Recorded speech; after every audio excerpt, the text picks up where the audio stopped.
Good morning, friends. A very warm welcome to the ISUB, guys. Let's start the session. Let's see what's there for us in today's newspaper. Now, let's first look into these words of wisdom and what Socrates wants to say. So here it is written, it is not living that matters, but the living rightly. Here it is written, living, it is not living that matters, but living rightly is also important in our life. That whether we are truly realizing the potential of human life, this is what he is pointing us. He is mentioning, now if we go into the teachings of Socrates, he mentioned about questioning. That this questioning is important, not only for us, हमारे लिए भी सिर्फ important नहीं है. देखिए, जब आप सवाल उठाते हो, first of all you have to question yourself. Now when you will question yourself, you will keep on improving your capability. आपको कहीं ना कहीं कमी नजर आएगी अपने आप में और अपनी कैपेबिलिटी को आप एनहांस करोगे. But for that the first requirement is that you have to question yourself. If you are not questioning yourself और आप अगर इस डिल्यूजन में जी रहे हो कि आप बेस्ट हो, so that is not the right way. उसको हम राइट तरीका नहीं बोलेंगे. Okay, you will be in a delusion that you are the best और पूरी दुनिया में कोई भी आपसे ऊपर नहीं है, तो it won't be there. This is not the case. This world is quite big and it is important that we realize this thing, that our capacity is limited. हमारी कैपेसिटी लिमिटेड है, बट उस limited capacity में हमें कैसे best result produce करने हैं, not only just for our self but also for humanity. सिर्फ अपने लिए नहीं, पूरी दुनिया के लिए आपको काम करना है. And in this way you can से definitely like these teachings are really helpful. Now he is saying it is not living that matters. Is it so? थोड़ा क्रिटिकली पॉइंट ऑफ व्यू से देखते हैं इसको. Now we are living in a democracy. आप एक democracy में जी रहे हो. Okay, you are choosing your leaders, but if you are not questioning them, if you are not questioning them, is it the right way? You are not participating in the governance. You are not actively pointing out the shortfalls of the government, कि उनमें कमी क्या है, वो उसमें से कोई भी चीज आप नहीं बता रहे. So it is really critical on our part. As a citizen, we have to question. When we will question ourselves, we will gain wisdom. हम खुद के ऊपर बात करेंगे तो हम wisdom gain करेंगे. When we are going to question the government, जब सरकार को सवाल उठाओगे आप, it will facilitate reforms. Now you might be in a position to survive without any aid from the government, but what about those crores of people जो सरकार के ऊपर dependent हैं, and if this government is not performing, और उनके behalf पे कोई सवाल भी नहीं उठा रहा है, सरकार परफॉर्म नहीं कर रही है और उनके बिहाफ पे कोई सवाल नहीं उठा रहा है, so is this the right way? Is this the right way? So these are the things that we have to do to basically move towards right way of living. Socrates की teaching को देखते हुए इन्होंने बोला था कि question करो. ठीक है, हमें सवाल उठाने हैं, हर उस गलत चीज को लेके सवाल उठाना है, because that's the right way of living. You have to change the system. You have to change the system, but for that you have to first change your outlook. पहले अपनी विजन, अपनी आउटलुक को बदलना जरूरी है, तब जाके system बदलेगा.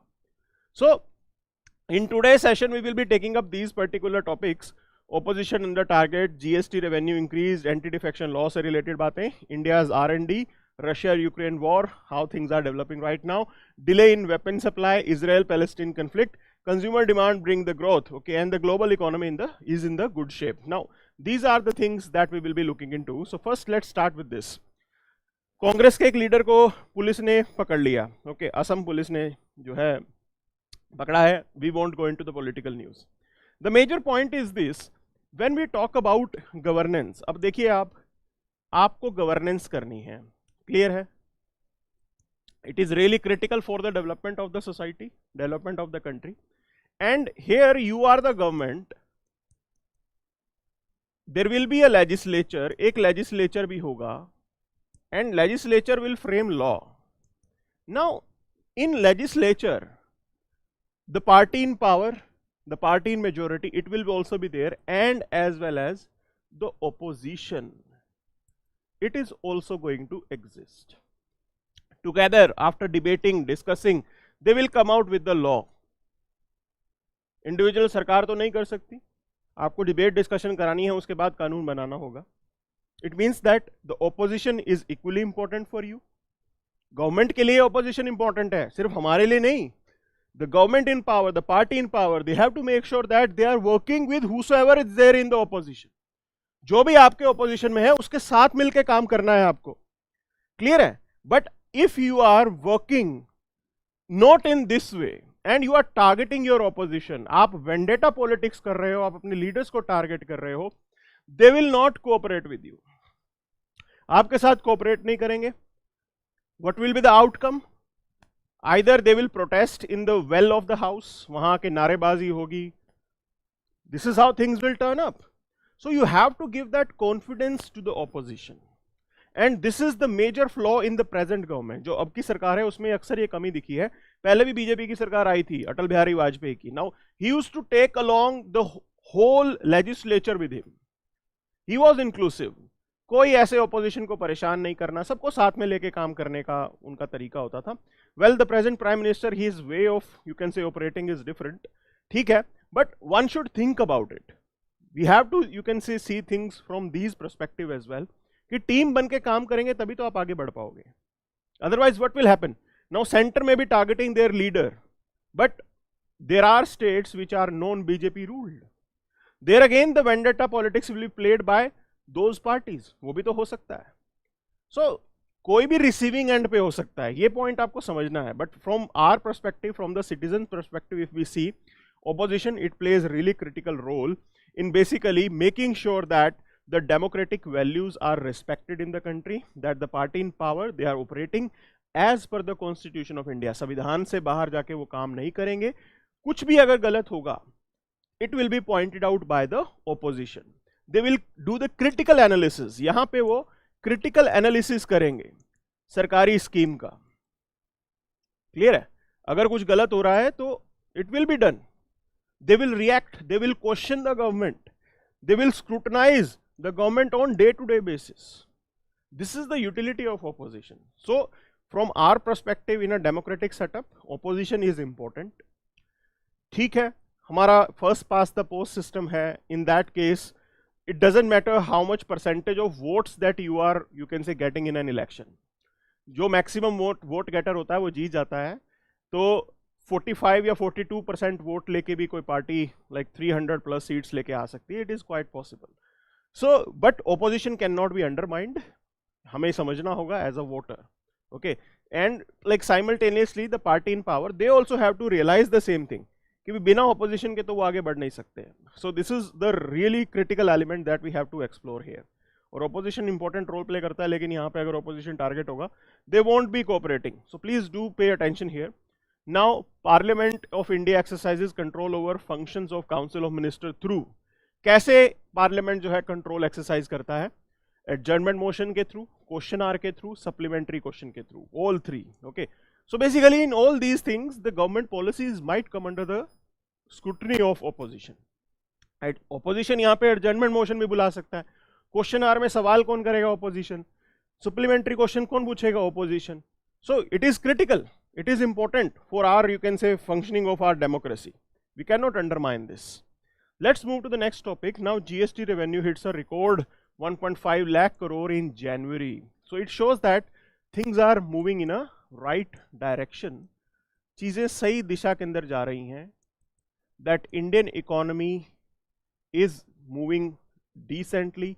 We have already seen the IMF secretary, like she pointed out, that India is going to be, you can say, 15% of the global growth.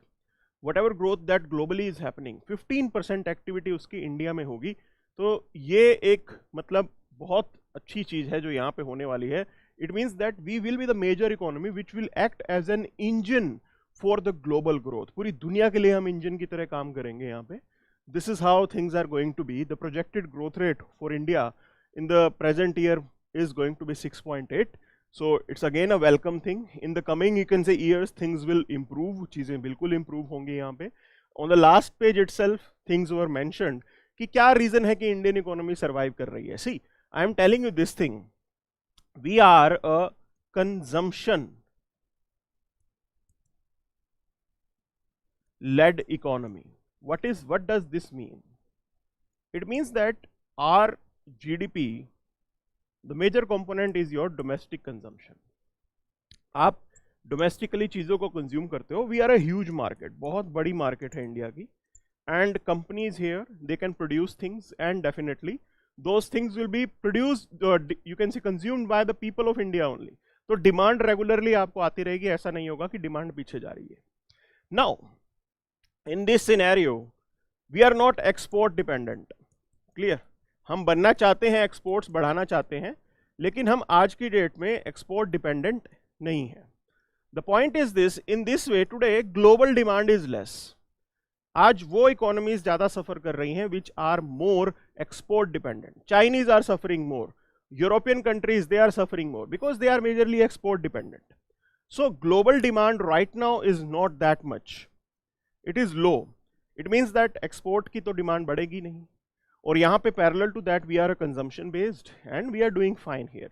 चीजें ठीक ठाक चल रही हैं, and this is how it shows that GST revenue has increase. Now there could be other reason for this. GST revenue का other reason क्या है? The government has expanded the tax base. More items have been added जहां पे tax लगना शुरू हो गया है, and already this is a right move. Why I am saying this is a right move? Because in the past we do compare ourselves with the other countries, and there is this debate talk about, that is tax to GDP ratio. अक्सर ये बात बोलते थे कि tax to GDP ratio India का कम है as compare to the other economies. So at that time as well it was suggested that you have to increase your tax base. So here this is what the government is doing. They are increasing the tax base. The point is quite simple, that you have to increase your tax to GDP, improve your tax to GDP ratio as well. We cannot work like that. The government has to provide governance, and government need money. Social security के लिए, defense के लिए, development के लिए सरकार पैसा खर्च करेगी, और सरकार को पैसा चाहिए. So this is the reality. And specifically in the present time, where private investment is not picking up. अब आज की दुनिया ऐसी चल रही है क्योंकि सेंटिमेंट इस तरीके के हैं कि प्राइवेट इन्वेस्टमेंट पिकअप नहीं हो रहा है. So it means that primarily the government will be the engine for your economic growth. They will be putting in money in the market. They will be investing in the infra projects. सरकारी चला रही है ना, तो उसके लिए भी पैसा चाहिए उनको. So it's a good thing that if we are, you can say, getting GST, you can say revenue are increasing. And other point is this, still there is a scope. एक और स्कोप है GST को लेके, वो ये है कि petroleum products can be brought under GST. So that can also be explored. अब वो भी अब डिबेट चल रही है कि कब डालेंगे, कैसे डालेंगे. GST council will be taking up that decision. Now here I am providing you some additional information, because in prelims these committee based question can be asked. तो पहली बात समझिए आप, GST was first recommended by Kelkar committee task force. उसके base पे हमने implement किया. उससे पहले देखिए, there used to be a Jha committee. Now Jha committee introduced value added taxation in India. VAT की अगर हम बात करें तो ये वैट किसने सजेस्ट किया था? झा कमेटी ने. Now there is another committee that you should be knowing, that is Asim Das Gupta committee, which introduced state level VAT. State level VAT आया असीम दास गुप्ता कमेटी से. So these things should be known to us. Clear हो गया? GST वाली कौन सी है? Kelkar task force. अब मैं इसके अंदर आपसे मैच द फॉलोइंग करके भी बना सकता हूं. There are multiple ways to frame a question based on this thing. So this is what we have to understand. Now GST implementation we did, you can say implemented, but still there is a scope for improvement. Improvement का scope अक्सर रहता है. तो यहाँ पे एक सवाल आप देख रहे हो, that's your mains question, and it is pointing out, explain the salient features of the constitution 101st constitution amendment act 2016. Now it was associated with the GST implementation. ये GST implement करने के लिए लाया गया था. Now they are saying that, do you think it is efficacious enough to remove the cascading effect of taxes? What is this cascading effect? That is tax on tax. So earlier we used to have that mechanism जहां पे tax के ऊपर tax लग जाता था. अब आप एक तो मेन अमाउंट पे टैक्स लगाओ, ये टैक्स के ऊपर टैक्स आप क्यों पे करोगे? It is not right. To reduce this cascading effect the GST was brought in. उसके लिए जीएसटी जो है इंट्रोड्यूस किया गया था, to basically reduce the complexity of the taxation system, simplifying the taxation system. कि भाई हाँ, ले दे के ये टैक्स है और इतना टैक्स आपको देना है, इसके अंदर पेपर वर्क भी आपका कम हो जाएगा. That used to be the thought process. So for that we brought this 101st Constitution Amendment Act and it was implemented in 2017. तब ये implement हो गया था. अब आज की डेट की अगर हम बात करें, the question that they asked earlier, it would be different. अब आज की डेट में अगर GST के ऊपर सवाल हमें बनाना है, so the question will be more about the implementation of GST, the issues associated with this. Okay, so अभी आज की डेट में मेजर मुद्दे क्या हैं? One of the issue is related to the compensation that was promised to the states, because lot of manufacturing states, वहां पे उनका रेवेन्यू घटना था. घटना in the sense that GST is a destination based tax. ये आपका destination based taxation system है. what do you understand by destination based? It means that where the transaction is taking place, ये वहां पे आप कलेक्ट करोगे जहां transaction हो रहा होगा.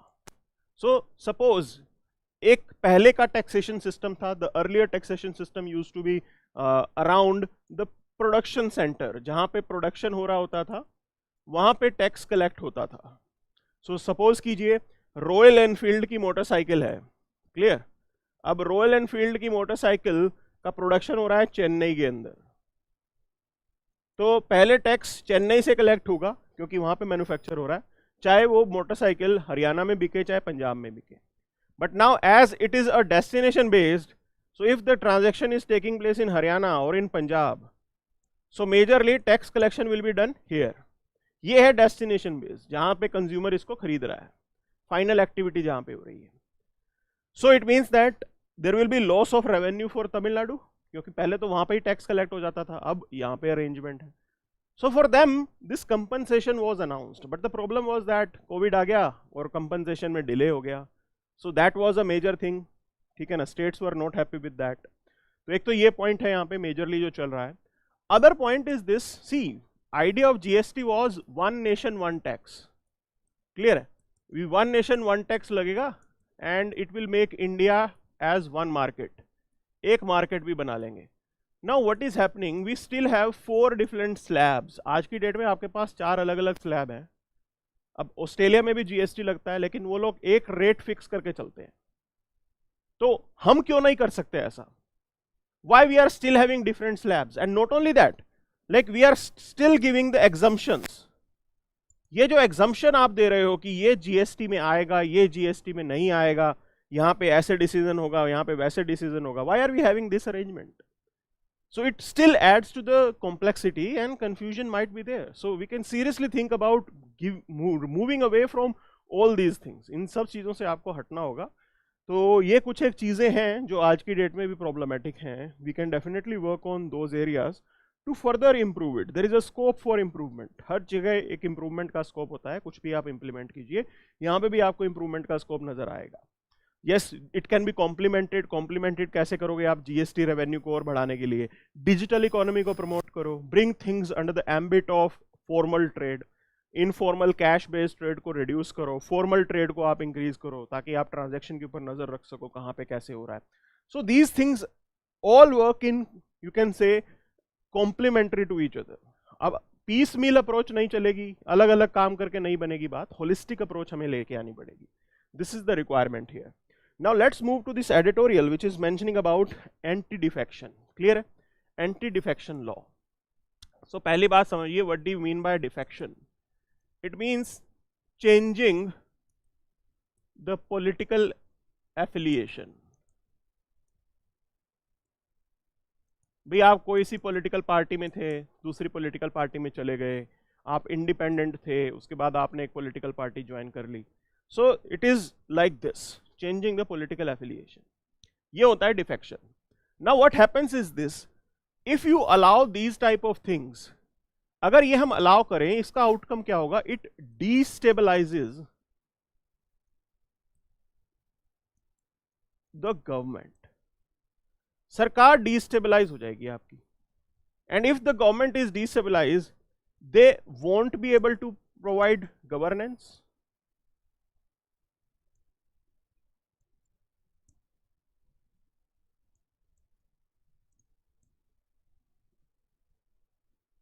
क्लियर? गवर्नेंस प्रोवाइड नहीं हो पाएगी. Who will be impacted by that? Citizen of the country will be impacted. So these are the prime concern, and to control it we got Anti-Defection Law. Now under this arrangement, with 42nd Amendment Act in 1985, we introduced 10th schedule as Anti-Defection Act. Under this there are certain conditions that were added. So one was that earlier, if more than 1/3 of the members, they were changing their political parties, then it will not be a case of defection, it will be considered as merger. उस केस में anti defection law नहीं आएगा जहां पे 1/3 से ज्यादा member जाते थे. ये पहले का अरेंजमेंट था as per 52nd amendment act. We got another, you can say, amendment, that is 91st constitutional amendment act, which further increase this 1/3 to 2/3. तो आजकल अगर 2/3 से ज्यादा लेजिस्लेचर या जो मेंबर्स आपके इलेक्टेड मेंबर्स हैं, if they are changing the political party, then it will not be a case for defection, it will be considered as merger. उस केस में हम उसे मानेंगे merger. So this is the present arrangement. ये आज के दिन का अरेंजमेंट चल रहा है. 2/3 से ज्यादा मेंबर हैं तो कोई एंटी डिफेक्शन नहीं लगेगा उसमें. क्लियर है? Now under this anti-defection arrangement, who has the decision making power? So decision making power is, you can say, performed by Speaker of the House. Speaker जो है ये decision लेते हैं एंटी डिफेक्शन के मामले में. Now there is a problem here. Problem क्या है? There is no time limit that is mentioned. कोई time limit mentioned नहीं है within which speaker has to take decision. Yes, his decision can be question in the court of law. वो judicial review के purview से बाहर नहीं होगा. Judicial review will definitely be applied to this. So this is the present arrangement that we have related to anti defection. अब आपने सुना होगा आया राम गया राम बोलते थे इसे. तो बेसिकली हरियाणा के एक पॉलिटिशियन थे Gayalal. Now he had this record of changing 2 parties. 2 अलग अलग ग्रुप्स उन्होंने ज्वाइन किए थे within few hours. So वहां से इस टाइप का सिस्टम बनता था. That used to be the, you can say, component of disability. अब देखिए, same this issue is going on. They are majorly discussing the Maharashtra politics that has happened, और वहां पे जो गड़बड़ हुई है वो सारा चीज है. अब what the major point is about? Now I am telling you this thing. Politicians, political parties, they have found ways to basically bypass anti defection law. How is that possible? आप बोलोगे सर एंटी डिफेक्शन को कैसे bypass कर दिया? भाई boss समझदार है वो. कैसे किया? देखिए, there used to be a case in Karnataka. Now there is this hypothetical thing. Suppose the strength of the house is 220. ये हाउस की टोटल स्ट्रेंथ है, एंड मेजोरिटी प्रूव करने के लिए क्या चाहिए आपको? 111 votes. Clear है? In this 220 arrangement, suppose BJP, they are getting, suppose BJP is getting, say, 100, you can say, votes.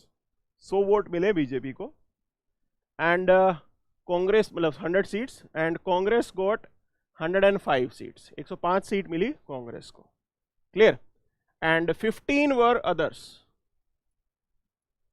15 थे आपके others. That was the arrangement. Now if you want to prove majority, अब आपको एक तो majority prove करनी है. Majority has to be proven for those who are elected. Total strength की majority नहीं होती. जो इलेक्टेड वहां प्रेजेंट होंगे उनकी मेजोरिटी आपको मेजरली प्रूव करनी होती है. So how things are done? There will be setting that might be done by these parties. Congress के 5 MLAs हैं. Now if you want to, you can say, avoid the anti defection, अगर anti defection आपको avoid करना है, then minimum MLAs that are required is 70. कि कांग्रेस के 70 MLAs जब अपनी पार्टी छोड़ेंगे, then it will be a case for, you can say, merger. तब उसे merger माना जाएगा. अब arranging 70 you can say MLAs, it is very difficult, बहुत difficult है यहाँ पे करना. How things will be done? If BJP is asking 20 members of Congress to resign. अब ये बीजेपी ने क्या किया, कांग्रेस के 20 MLAs को बोला आप रिजाइन कर दो. The strength of Congress will be reduced to 85. The strength of the elected member of the House, it will reduce to 200. 200 रह जाएगी. Yes, there will be re-election. जो 20 सीट्स खाली हुई हैं वहां पे री-इलेक्शन होगा. री-इलेक्शन इमीडिएटली तो होगा नहीं, it will take time. But in this scenario, now the total seat is 200. BJP has 100. They will just require another 1 MLA. जो 20 आए हैं, there will be re-election and those 20 people, they will be given tickets from same constituencies but on BJP's, you can say, BJP will be the party. BJP उनको party अपने ticket भी दे देगी और बोलेगी कि आप लड़िए, सेम कॉन्स्टिट्यूएंसीज से वो लड़ेंगे and they will be re elected. So in this way this design has been coined by our politicians to basically bypass the provision of anti defection. अब इस केस में सांप भी मर गया और लाठी भी नहीं टूटी. एंटी डिफेक्शन की कोई बात नहीं हुई है, गवर्नमेंट बन गई है BJP. So this is how they are bypassing the present system. That's why they are demanding in this editorial, यही डिमांड है कि भाई एंटी डिफेक्शन को और इंप्रूव करने की जरूरत है, because they have found a way to still, you can say, subvert the provision of anti defection. अब वो स्मार्ट हैं तो क्या कर सकते हैं. So judiciary should be looking into this. Again, all of us, we are at the, you can say, rescue of judiciary. हम judiciary के पास ही जाते हैं इन चीजों को लेके. Now these are the grounds for, you can say, defection. तो defection के जो ग्राउंड्स हैं वो हमें थोड़े बहुत समझने हैं, यहाँ पे थोड़ा इसको देख लेते हैं. सो लेट्स फर्स्ट रब these things. Okay, the provision क्या है आज की डेट में. So basically it says that if someone is voluntarily giving up the membership of political party, there again the provision of, it will be a case for anti defection. If there is violation of instruction, instruction in the sense, अगर party ने whip issue कर दी कि आप इस candidate को vote करेंगे, जैसे राज्यसभा के इलेक्शन में आप ऐसे करेंगे, आप इतने बजे प्रेजेंट रहना, this and that, and the particular member is not respecting the whip, not respecting that instruction, in that case it will be a case for anti defection. Then elected member, now if there was some independently elected member who was independent but after election he is going to join a political party, it will be a case for anti defection. There is another provision, that is if a nominated member, he is joining any political party after 6 months, 6 महीने के बाद कोई political party join करता है ये nominated member, it will be a case for anti defection. Clear है. अच्छा, मैंने आपको क्या बताया, स्पीकर मेन रोल क्या है. देखो इंडिया के अंदर स्पीकर बायस्ड तरीके से एक्ट करता है इंडिया में. Okay, and I am telling you this case that there is no time limit that is mentioned. अब एंटी डिफेक्शन का मामला भी होगा तो भी कोई टाइम लिमिट नहीं है, and he is not taking the decision. ऐसा हुआ है हरियाणा के केस में. So in Haryana there was this matter of anti-defection where you can say 5 members or 4 members of a political party they changed, and petition was filed कि speaker को बोला कि आप decision low, but he didn't took the decision for 5 years. वो पूरा के पूरे अपने मंत्रिमंडल उन्होंने बनाया, they enjoyed the, you can say, government facilities for 5 years, कोई anti-defection नहीं हुआ, विधानसभा का टाइम भी पूरा हो गया. That used to be the scenario. Clear है. So this is how things are. अब बात ऐसी है यहाँ पे, there is a counter view to this that we might have brought anti defection. ठीक है, हम anti defection लेके आए हैं and there is a reason that we want political stability, you can say, but there is a other side of the picture which says that at one point it is empowering the party leadership against the legislative backbench, means वो अपनी party छोड़ के जाएंगे, but it has weakened the prospect of intra party dissent. कोई भी party में अपने leader के अगेंस्ट नहीं बोलेगा क्योंकि पॉलिटिकल पार्टी ने विप इशू कर दी. Now these political leaders they are not expressing themselves, वो अपने मन की बात नहीं कर पा रहे हैं, ठीक है ना. मन की बात सिर्फ प्राइम मिनिस्टर कर रहे हैं, बट बाकी लोग मन की बात नहीं कर पाएंगे. Okay, they won't be able to express themselves freely because they are instructed, their, you can say, movement, their expression is limited by the instruction of the political party. और आप नहीं मानोगे तो एंटी डिफेक्शन लग जाएगा. So this is the scenario here. Clear है? अच्छा, politicians they have adopted different ways. जैसे मैंने आपको बताया, mass resignation करा दो, 70 को अलग करना पड़ेगा, उससे अच्छा 20 का रेजिग्नेशन करवा दो, इक्वेशन ही चेंज करो. We have seen how the position of governor is misused, कैसे गवर्नर की पावर मिसयूज हुई है इस देश के अंदर. Okay, then we have seen speaker, how they are acting in a partisan way. So in this way it has proven that the 10th schedule is inadequate. आप चाहे जुडिशियल रिव्यू लेके आओ नहीं आओ, अगर स्पीकर ने डिसीजन नहीं लिया तो फिर आप कैसे इसी डिसीजन को क्वेश्चन करोगे. So Supreme Court has to come up with some instruction to introduce the time limit within which speaker has to decide. अब बात आ गई है कि हमें टाइम लिमिट लेके आनी पड़ेगी. You can't expect legislature, you can say, to bring rules. तो एक ही हमारे पास जो है बॉडी बचती है, दैट इज जुडिशरी, जहां से हमें जस्टिस मिलेगा. So this is how it is. Now in 2014 there was this question, which one of the following schedule of the Constitution of India contains provisions regarding anti defection. Clear है? तो ये 10th schedule इसका answer है, तो ये हमें पता होना चाहिए. 8th शेड्यूल के अंदर क्या है, लैंग्वेज है. 5वें शेड्यूल में आपके पास ट्राइबल्स के लिए अरेंजमेंट है. चलिए, let's move to the next, you can say editorial. It is pointing towards India's R&D estimates are in incomplete picture. See, you need to understand one thing here. Look at the sad state of research and development investment in this country.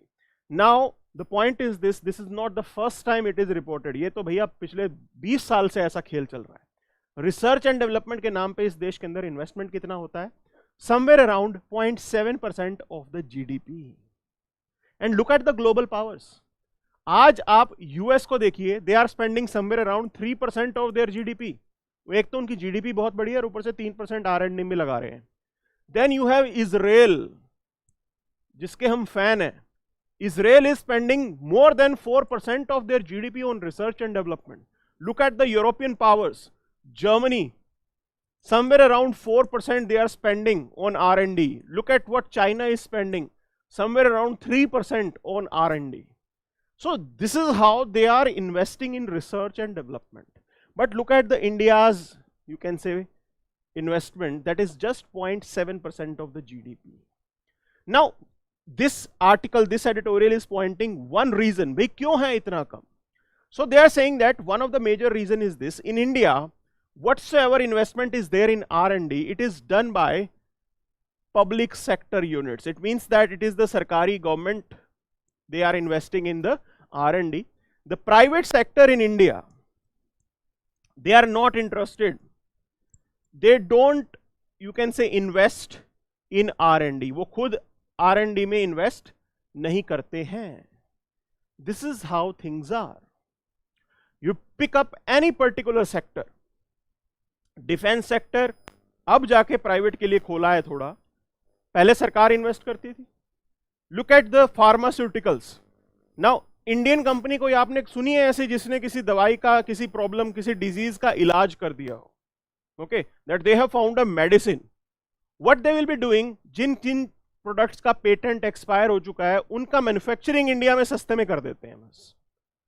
They don't invest in R&D because R&D will require thousands of crores to be invested.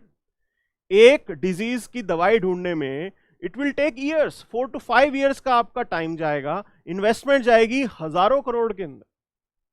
So this is how you can say the scenario is in India. But our private sector, they will prefer to pay royalty. ये technology use करेंगे और ये कहेंगे कि हम आपको royalty पे कर देते हैं, but they want invest in R&D.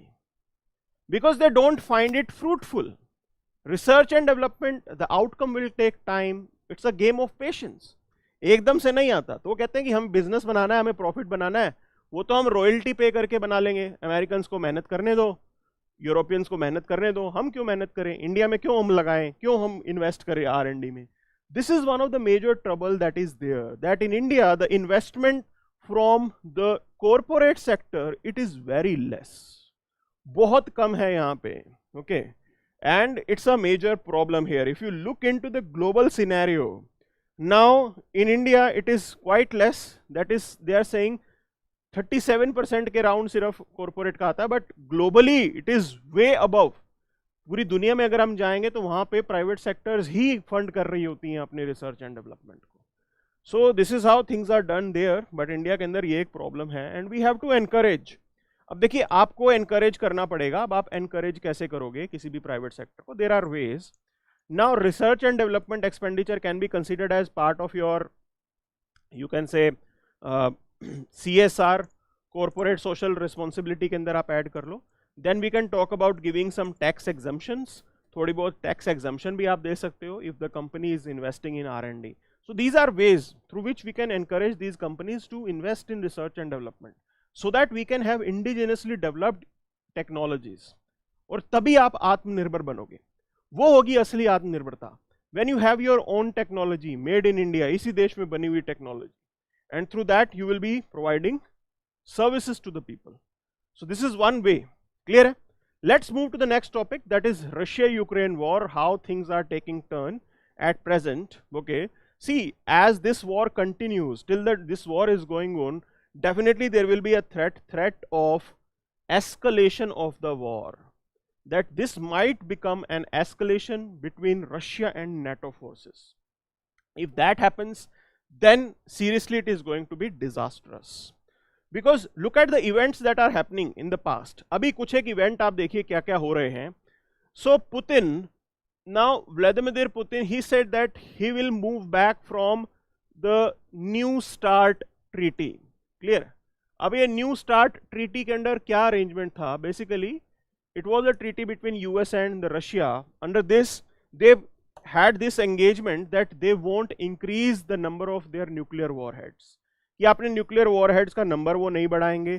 ठीक है, न्यूक्लियर वॉरहेड का नंबर नहीं बढ़ेगा, अपनी मिसाइल टेक्नोलॉजी को वो थोड़ा कंट्रोल में करके रखेंगे. These were the things that were there.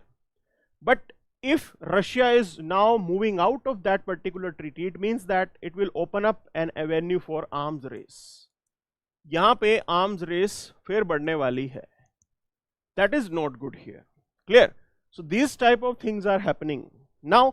One of the major reasons for Russians to move out of this treaty is the regular support that the Western countries are giving to Ukraine. So they will provide more advanced weapons to Ukraine, and based on the supply from the West, Ukraine is sustaining this war. सिर्फ US और बाकी countries जो supply कर रहे हैं, based on that Ukraine ये war sustain कर रहा है. Otherwise, if you look into the capability that they have, there is a very big asymmetry. Russia ठीक ठाक powerful है. It is only with the assistance of Western countries that Ukraine is able to survive here. Clear है? बिना उसके तो शायद Ukraine कुछ ना कर पाता. So these are the developments that are taking place here. Now you have to understand how calculations were done.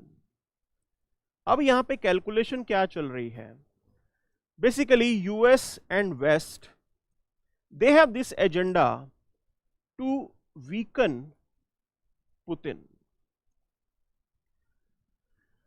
If Russia is not able to achieve its objective, definitely the image of Putin will take a hit.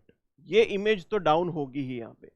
एक तो ये इनका logic चल रहा है, and that's why they are supporting the Ukrainians कि Ukraine को मदद करो और इस वॉर को कंटिन्यू रखो. Bleed Russia. क्लियर? रशिया को ब्लीड करना चाहते हैं वो, so that in future Russians don't dare to do these type of things and any other country don't dare to do these type of things. This is what their idea is. Clear है?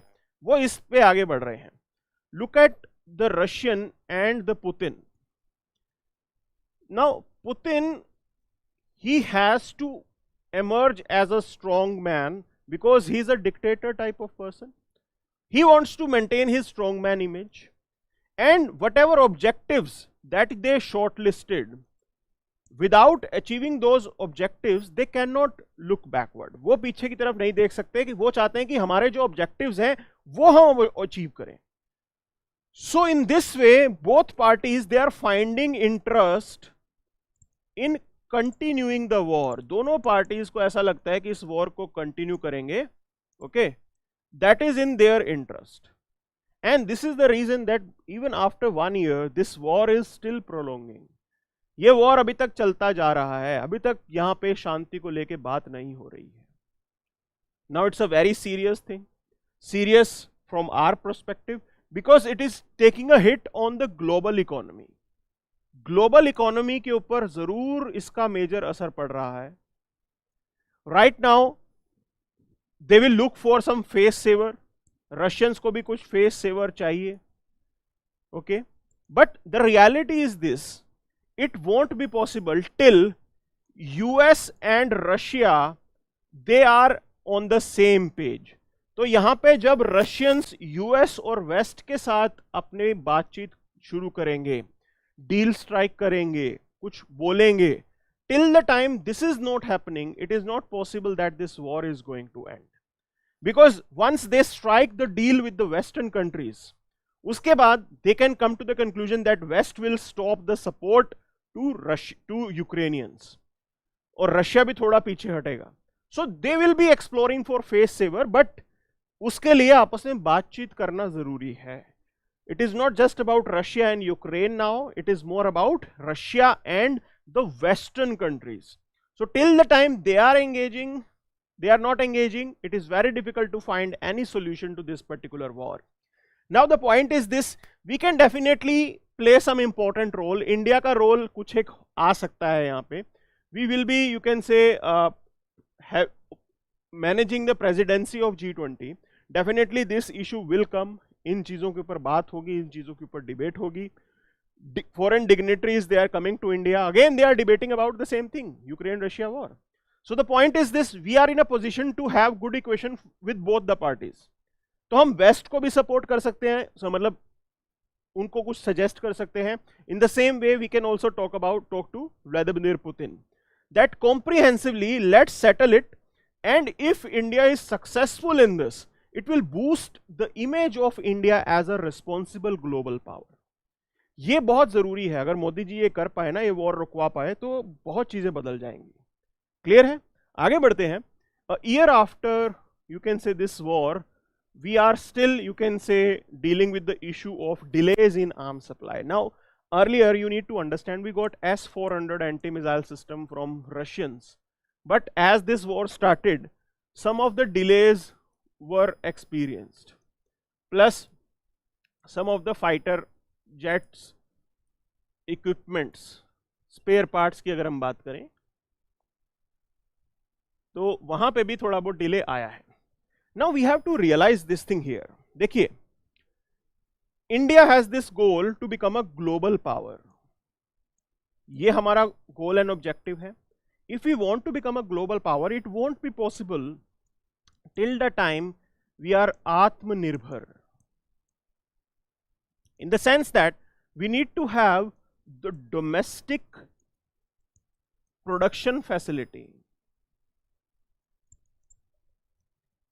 That's the must. Domestic production facility आपके यहाँ पे होनी चाहिए. You cannot be dependent on any other party, any other country. Look what happened.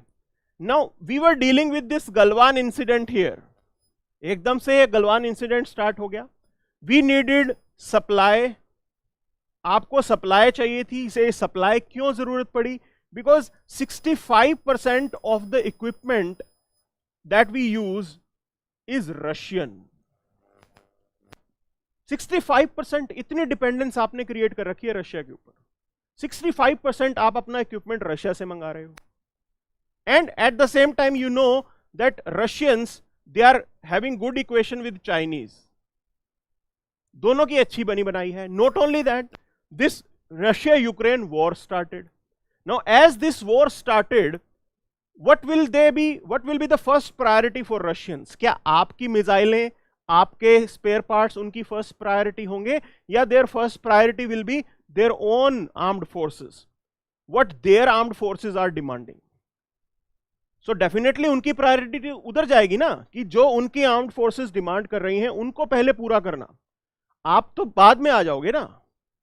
So this is how things were, and that's why we want to become आत्मनिर्भर. इसीलिए आत्मनिर्भर होना बहुत जरूरी है. And in the future, whenever we talk about war in India, there is going to be a two-front war.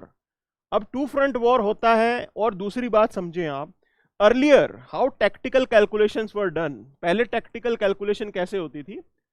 They used to say that the era of long wars are over. जो military experts थे ना, security experts, they used to have this opinion that long duration war won't be the case. Long duration war अब आगे कभी नहीं होंगे, ऐसा उनका मानना था. But just have a look what is happening in Ukraine. It's been 1 year, the war is still going on. So you never know what will be the duration of a war. You may have to fight a continuous long war. You have to prepare for that. उस possibility को हम कैसे undermine कर सकते हैं कि लंबी लड़ाई लड़नी पड़ सकती है, और अगर लंबी लड़ाई लड़नी पड़ेगी, then definitely you will require production units to be there in your country. वहां जरूरत पड़ेगी कि सारे प्रोडक्शन यूनिट्स आपके खुद के देश में हो. अगर बाहर होंगे तो वो सस्टेन नहीं हो पाएगा. This is the importance of it. इसीलिए अपने देश में डोमेस्टिक कैपेबिलिटी होनी चाहिए, that you are able to address the demand of your armed forces. Now this is the scenario. भी एक तो टैक्टिकल इक्वेशन चेंज हो गई है. अब लॉन्ग ड्यूरेशन वॉर कोई भी अंडरमाइन नहीं कर रहा है. सब कहते हैं कि लॉन्ग ड्यूरेशन वॉर भी पॉसिबिलिटी है. Clear? This is the calculation. Clear है? Now earlier Indian defense experts, they were of this opinion that looking into the complexity of India's border, हमारा main enemy या फिर बोलें कि differences किसके साथ है? चाइना के साथ. So China will not go for full-fledged war. Now my point is this: why are you undermining the possibility? Even if there is 1% of it, still there is a possibility. भाई 1% है तब भी तो वो possibility ही है ना. आप ये कैसे बोलोगे कि भाई चाइना कभी लंबी लड़ाई नहीं लड़ेगा? क्यों नहीं लड़ेगा? अगलों ने इतने आर्म्स इक्विपमेंट्स बना रखे हैं, इतनी बड़ी फौज इकट्ठी की है. So it means it is, और it might be there, it might be a case where long war may be fought. That's one point here. Clear है? अच्छा, now what should be done. मैं बात करता हूं रिफॉर्म्स की. आत्मनिर्भर कैसे बनोगे आप? बोलने से नहीं बनोगे. Look what are the issues that are there in Indian defence production. One of the major issue is the bureaucratic hurdle. ये जो ब्यूरोक्रेटिक हर्डल है, ये सबसे बड़ी प्रॉब्लम है यहां पे. ऑर्डिनेंस फैक्ट्री जबलपुर टाइम पे अपने प्रोजेक्ट्स कंप्लीट नहीं किए. डीआरडीओ टाइम पे प्रोजेक्ट्स कंप्लीट नहीं किए. हिंदुस्तान एरोनॉटिकल लिमिटेड टाइम पे प्रोजेक्ट जो है आपने नहीं कंप्लीट की. So these are some genuine concerns when we talk about reforming the Indian defence production. And you have to, you can say, do away with these bureaucratic processes. आदि चीजें तो आप परमिशन लेनी है, नहीं लेनी है, लाइसेंस है, नहीं है, उसमें अटकते रहते हो. Other point is this: you have to open up these sectors for private sector investment. अब प्राइवेट प्लेयर्स को आने दीजिए. This is the market economy that we have. Okay, and you have to give this opportunity to the private sector to come and invest and develop. This is how we have to move forward. Now आगे बढ़ते हैं. Gaza rockets, Israeli fire like follow West Bank raid. Okay, so this is not related to this. ये इससे related नहीं है, ठीक है ना? This is the additional information. So what happened and how it's a trouble that is still going on. अब देखिए, बात ऐसी है. This agreement was concluded between the Jewish population and the Britishers, and the British, they promised that they will be providing the Jews with their land, और एक country हम बना के देंगे. And these were the developments. So basically this was the Palestine, and it was part of British Empire. ये British Empire का part होता था, but the population was Arab. Palestinian Arabs were there, and primarily like Islam was there. But what happened over the years? The number of Jews, it increased exponentially. तो अब अगर आप इस map को ध्यान से देखेंगे, earlier this green part used to be the Palestine, सिर्फ green portion. But over the time what has happened, और जो white वाला था ये Jewish settlement था, Israel जिसको बोल सकते हैं. Now earlier this was the arrangement. Later on Israel expanded. Population expand कर गई वहां पे, सारे Israeli specifically during the world war two, lot of Jew population they came to Israel because there was mass persecution that happened in Europe. Germany, Hitler ने जो किया concentration camps में, okay, Holocaust बोलते हैं जिसे, तो सारे ज्यूज जो हैं they started coming to Israel. There was a mass influx. Now what happened, as Jews from different parts of the world they started coming to Israel, so Palestinian Arabs they became minority. तो पहले ये majority में थे लेकिन अब ये रह गए माइनॉरिटी में. And they were confined to these areas. अब देखिए ये 1947 का पार्टीशन प्लान है और उस टाइम का मैप आप देख लो. ग्रीन पैलेस्टीन है, okay. Look at how things turned in 1967. देखिए 1967 में क्या हुआ. You will find the green patch going down and the white patch increasing. Because Israel, Jews, they were powerful. With the use of power, they expanded their areas. और Israel अभी भी ऐसा कर रहा है. The Palestinian territory that is there, they are expanding. They are further taking in the areas, and this is how the present picture of Israel is. तो आज की डेट में पैलेस्टीन की अगर हम बात करें तो it is confined to these two areas. ये है Gaza strip and this is West Bank. तो पैलेस्टीन सिर्फ यहां पे ही कन्फाइन होके रह गया है. ओवर द टाइम इजराइल ने सारा कब्जा कर लिया है. इजराइल ने. अब आप बोलोगे सर इसका सॉल्यूशन क्या है, तो लड़ते रहते हैं. देखिए ये है प्रीलिम्स का question. They mention the term two state solution is sometimes mentioned in news in the context of. बताइए भाई टू स्टेट सॉल्यूशन किसके कंटेस्ट में है? इजराइल के कंटेस्ट में. The idea was that these two will be declared as separate countries. Israel और Palestine को अलग कंट्रीज के तौर पर रिकॉग्नाइज किया जाएगा. That's the idea. But you tell me one thing here. Which map will you follow? Israel तो बड़ा ही होता जा रहा है. रेफरेंस ईयर मानोगे? Because both Israel and Palestine, they have to come to the conclusion, they have to discuss this matter, they have to sit at a table, बैठ के discuss करना पड़ेगा और ये मानना पड़ेगा कि भाई अब हाँ हम पीस सेटलमेंट कर रहे हैं, टू नेशन सॉल्यूशन को इंप्लीमेंट कर रहे हैं, बट मैप क्या होगा? Will it be this map, will it be this map, will it be this map, और will it be the present one? Because year after year Israelis are increasing their territory. तो reference year कैसे मानेंगे? दोनों parties क्या agree हो जाएंगी? ये challenge है. This is a major challenge here and it is going to be difficult. इतना आसान नहीं होगा ये चैलेंज बहुत डिफिकल्ट होगा. Things will not be that easy, okay, but definitely we have to explore peace. And the point is this, the way Britishers you can say created India Pakistan trouble, जो कश्मीर मुद्दा है, this is also a disputed territory. और ये भी British empire का ही hangover है जो बचा हुआ है अभी तक. And still there is no you can say peaceful solution to this problem here. Israel, they keep on, you can say, expanding their territory. और इसके पीछे भी उनकी एक पॉलिसी है, that why Israel is increasing their territory. मैं आपसे एक पॉइंट पूछता हूं, क्या रीजन हो सकता है कि इजराइल अपनी सेटलमेंट को बढ़ा रहा है? Clear? So it's they are very smart.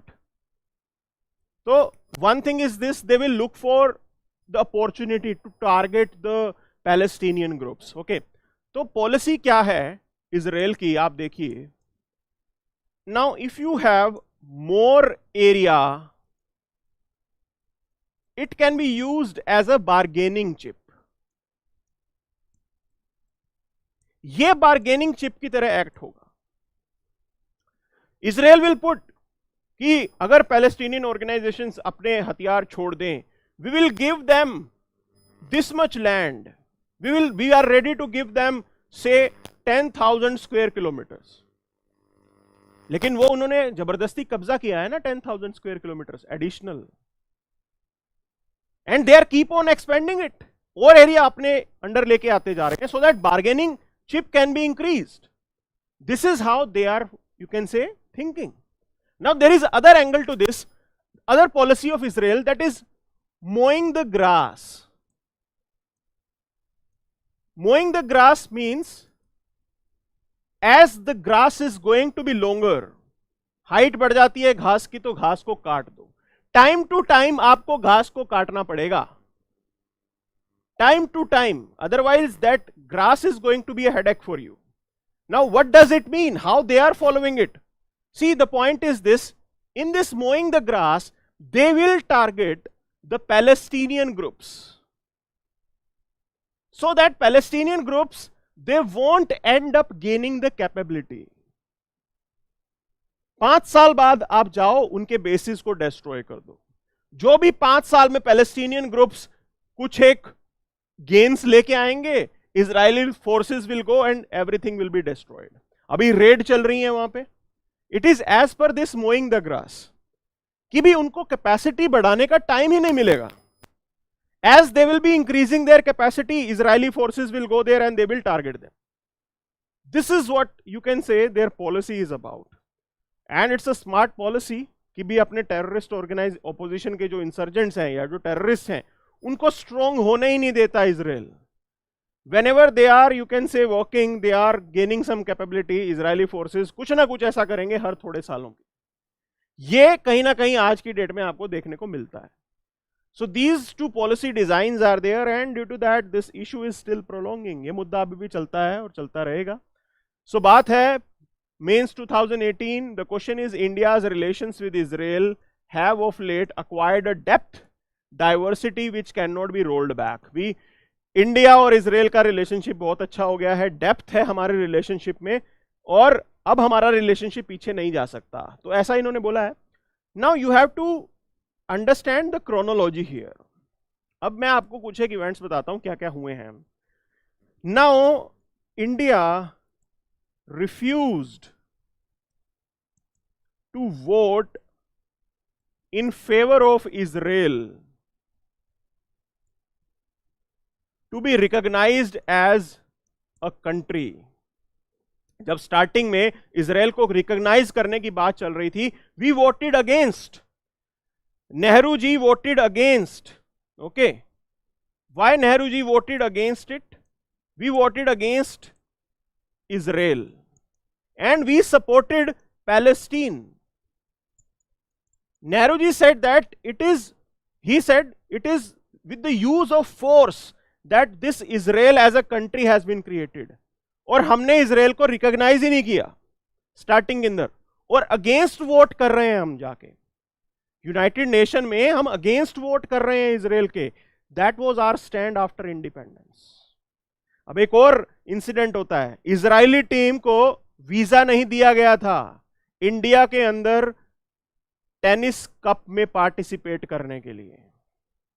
Israeli team, they wanted to participate in tennis tournament in India, but we didn't give them visa. हम वीजा नहीं देना चाहते थे उनको. ये हमारा रिलेशन रहा है कुछ, ये 80s के अंदर कुछ ऐसी पोजीशनिंग थी हमारी. We were not ready to accept Israel as a good, you can say, partner. And we used to take up the Palestinian cause. हम मुद्दा उठाते थे कि हाँ जी पैलेस्टीनियंस को उनका हक मिलना चाहिए. मिलना चाहिए बिल्कुल. आप आइडियलिज्म की बात करते थे, यू वर आइडियलिस्ट कि ठीक है जो चीज अच्छी है, ह्यूमन राइट्स वायलेशन नहीं होना चाहिए, इनका हक है कि ये अपने हिसाब से जिए.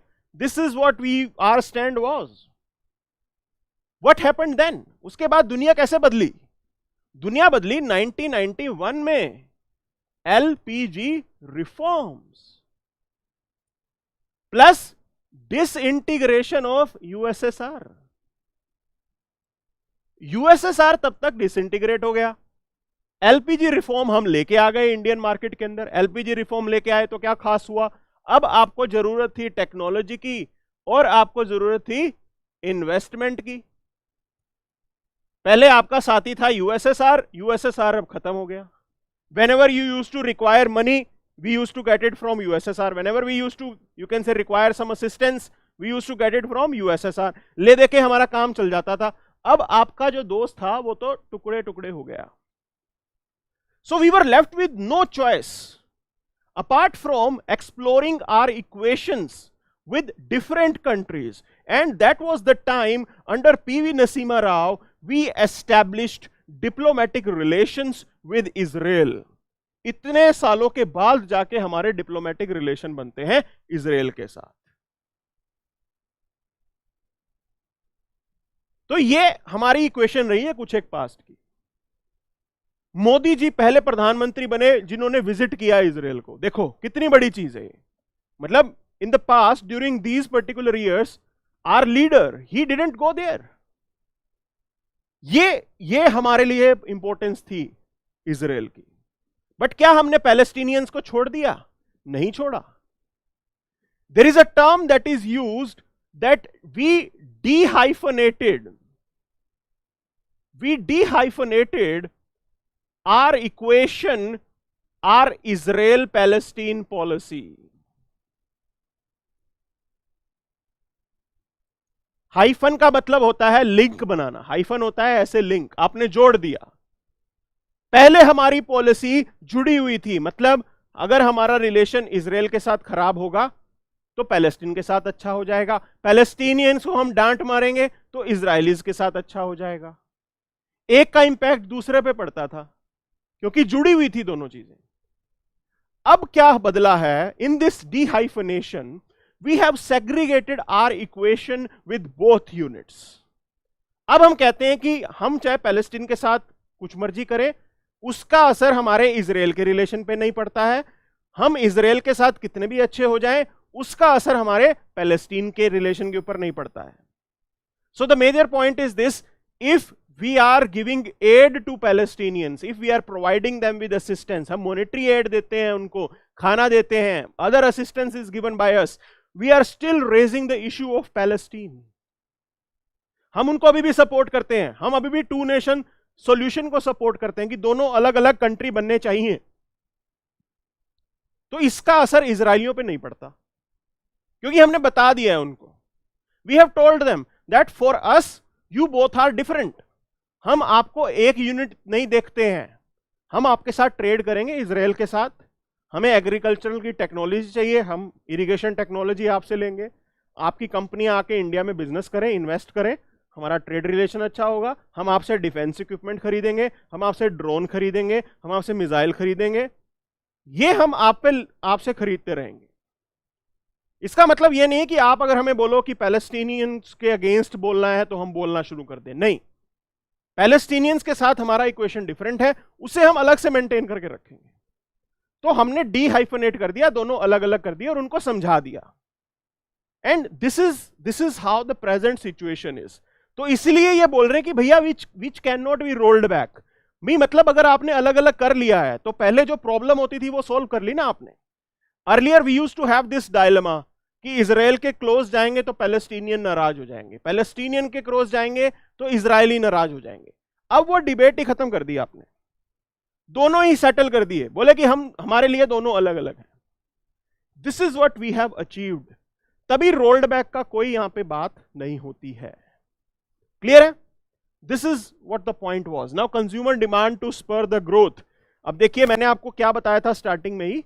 इंडियन इकोनॉमी की खासियत क्या है कि we are a demand driven, domestic demand driven economy. Clear? So this is again being told that again consumer demand is going to further improve the growth. Now they are pointing towards one thing, some concerns have been flagged. One is El Nino. एक concern यह है कि El Nino ना आ जाए शायद. Okay, El Nino means that less rainfall, हमारा monsoon week हो जाएगा. Okay, less rainfall means that low agricultural productivity आपकी कम हो जाएगी. Okay, and it is not good. See, major population India की क्या है? रूरल है. और if rural income is not picking up, हमारे यहां डिमांड कैसे बनती है? जब रूरल इनकम पिक होती है ना, रूरल इनकम, लोग आते हैं शहरों के अंदर टीवी खरीदने, बाकी कंज्यूमर गुड्स लेने. सो दे push the demand, they increase the demand, but if their income is less, so in Indian economy the demand might not pick up. और अल नीनो होगा तो बारिश नहीं होगी, बारिश नहीं होगी मतलब प्रोडक्टिविटी कम हो जाएगी, फार्मर की इनकम कम हो जाएगी, रूरल इनकम कम हो जाएगी और डिमांड जो है वो आगे नहीं बढ़ पाएगी. Everything is inter related. तो एक तो कंसर्न बोल रहे हैं कि अल नीनो शायद आ जाए, तो ये हमने कल की क्लास में भी डिस्कस किया था. अल नीनो क्या है? इट्स अ फिनोमिना कि भाई जो पैसिफिक ओशन है, ये आपका पैसिफिक ओशन मान लीजिए, क्लियर. जो ईस्टर्न पैसिफिक ओशन है ये हीट अप हो जाता है, ये गर्म हो गया, वहां पे जो ओशन का सरफेस वाटर है उसका टेम्परेचर इंक्रीज हो जाता है, and as due to this reason low pressure develop हो जाएगा, हैवी रेनफॉल उधर हो जाता है, ज्यादा बारिश वहां पड़ जाती है. अब ये नेचुरली अकरिंग फिनोमिना है, ऐसा हो रहा है, साइक्लिकल चलता है, कुछ सालों में अल नीनो आ जाता है. सारी बारिश उधर हो गई, आपके वेस्टर्न पैसिफिक के अंदर बारिश खत्म. अब बात सिंपल सी है, हमारा जो मॉनसून है वो मॉइस्चर ऐसे पिक करता है यहां से घूम के, अब सारे का सारा मॉइस्चर तो उधर बरस गया, तो आपके यहां पे मॉनसून थोड़ा वीक हो जाएगा. This is how it impacts us. ये स्टोरी है. तो कह रहे हैं कि अगर अल नीनो आ गया तो हमारे को थोड़ी प्रॉब्लम होगी कि हमारा थोड़ा डिमांड जो है वो कम हो जाएगा. Rest all is fine. There is another thing that they talked about कि भाई इन्फ्लेशन, लोग कह रहे हैं जी इन्फ्लेशन दिसंबर में अच्छा था और जनवरी में फिर थोड़ा इंक्रीज हो गया. दिसंबर में ठीक ठाक कम हो गया था और जनवरी में फिर थोड़ा इंक्रीज हो गया. This is what is being pointed out. So they are coming to this conclusion about it कि भाई इन्फ्लेशन कभी लीनियरली कम नहीं होता. It is not a linear thing that linearly एकदम से घटता जाएगा. There will be time when it will go down, फिर थोड़ा बढ़ेगा, फिर it will go down. This is how things will turn up.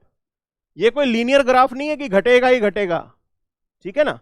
So this is what has been pointed out here. Things are under control. We are in a good position, and Indian economy will definitely do good. Okay. Global economy is in a better place than many had predicted few months ago. तो क्या क्या reason है, कैसे global economy थोड़ी improve हो रही है? देखिए, earlier what used to be the situation, there is this Ukraine, you can say war that started. Ukraine Russia war start हुआ, and initially there was this trouble where commodity prices increased, where you can say petrol prices they increased, fuel prices increased, because it was just a start. Now what happened over the time, global economy got accustomed to that. global economy में अपने आप को वहां पे ढाल लिया, accustom कर लिया उस जैसे, तो प्रॉब्लम के लिए वो तैयार हैं. Other point is this, China. Now earlier China was having zero COVID policy. पहले थी चाइना की zero COVID policy, based on which they used to introduce lockdown, उसके दम पे वो लॉकडाउन लगाते थे. Now China has given up this zero COVID policy and China opened up. They are not closing down anymore, there are no lockdowns anymore in China. So Chinese economy it bounced back with a full strength, full flow. ये एक positive outcome है.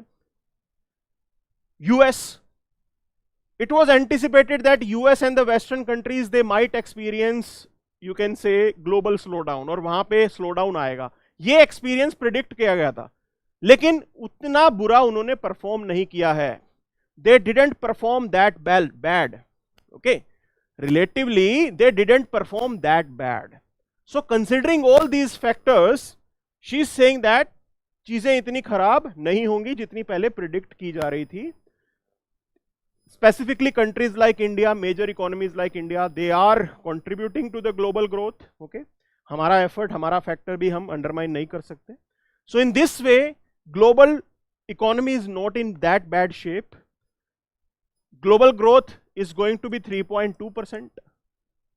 तो prediction उन्होंने अपना revise किया है, IMF ने भी अपना प्रेडिक्शन रिवाइज किया है. Earlier they were saying that हमारा ग्लोबल ग्रोथ रेट रहेगा 2.9, लेकिन अब वो कह रहे हैं कि नहीं, इस साल हालात उतने बुरे नहीं हुए, it will B 3.2. It's a very big relief for us. Clear. तो इंडियन इकोनॉमी अच्छे से काम करेगी अगर ग्लोबल इकोनॉमी ठीक रहती है, यूएस इकोनॉमी ठीक रहती है. It means that Indian IT industry को अच्छे खासे ऑर्डर मिलते रहेंगे, चीजें इतनी बुरी नहीं होंगी. सो this is the overall you can से डिबेट. ये पूरा मामला है पूरी डिबेट का, and that's the point here. And this is what we have for today's session. So friends, please do spread the name. Please do, you can say, ask your friends to join this channel. And if these videos are adding, you can say, some addition to your preparation, please do give us a like. Not only that, we are coming up with more initiatives. We do have our working channels, means subsidiary channels for HCS, for PCS, for Himachal Pradesh. Please do subscribe those channels. Collectively, we will work as a team and will make sure that your dreams are realized. So that's it for the day then. Thank you very much. Have a great day.